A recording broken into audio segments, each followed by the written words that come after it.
Okay, so we're just going to go over some of the ways to build a loop for some of you folks that are just starting out.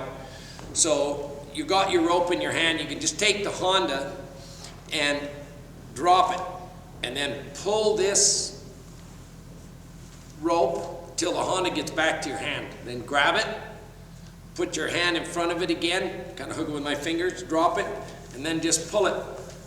And this is a real good way to get a loop built so that you don't get a kink in it, and where you would have to put the rope would kind of get a kink like that in it, because then you'd have to put a back coil in it and swing it. So it's kind of a good way to build that. Make sure when you hold your rope that you have, this is called the spoke. Make sure the part that's attached, so that you don't get confused, attached to the Honda is in the bottom part of your hand. You don't want it like this, where the part going to the Honda is in the top of your hand. It should be in the bottom of your hand like this. It shouldn't be over top like this. It should be in the bottom of your hand like this. So you want to make sure that you understand that. And you also want to make sure once you get the loop that you kind of, when you're practicing a horseback, that you get your coils and everything kind of organized so that there's not a big wadded up mess in your hand. It's best to kind of go through the coils and make sure everything's kind of straightened out. It's important when you first start out that you don't get into trouble and you don't get your horse into trouble, because once you destroy his confidence and scare him, it can be very difficult to get your horse over being afraid, but it's a lot easier to keep him from getting afraid. So you have to be very careful about that.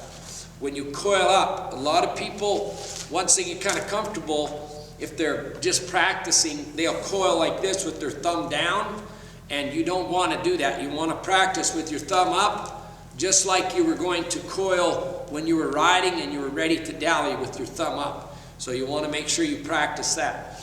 The other way to make a loop is to just hang on to the Honda like this and roll it, hook it with your thumb, and I kind of put between my fingers, and you can slide it up, and then you trade hands again, roll it, bring it back up, roll it, bring it back up. That way you've got a better loop. So there's more ways to do it. I just show you a couple there so you have something to kind of build on. When you start practicing on the ground, just swinging your rope, try to not start with too big of a loop, but try to just get it so that you can swing it and lay it down on the ground.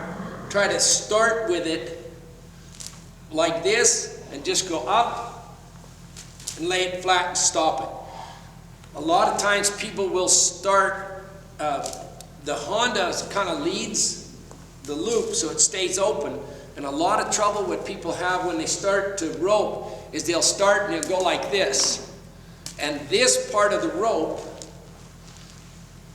is leading the loop. So what ends up happening is it ends up kinking up in your hand. You end up getting what like this, where it gets a figure 8 in it. So you got to try to get it so that you can keep the loop open, and you can keep it and swing it a couple, 3 or 4 times, but it's more trying to get control. You know, rope is easy to master because it's mechanical. It doesn't have a brain. It's not like your horse. It's thinking and feeling of you. This thing only does what you tell it to do. So the more you have it in your hand, and you can practice these kind of things where just try to swing it around you like this over your head and keep the loop open. But see, if you go like this, see, it'll end up getting, see how the rope's on top of my wrist? So you want to kind of make sure you understand that.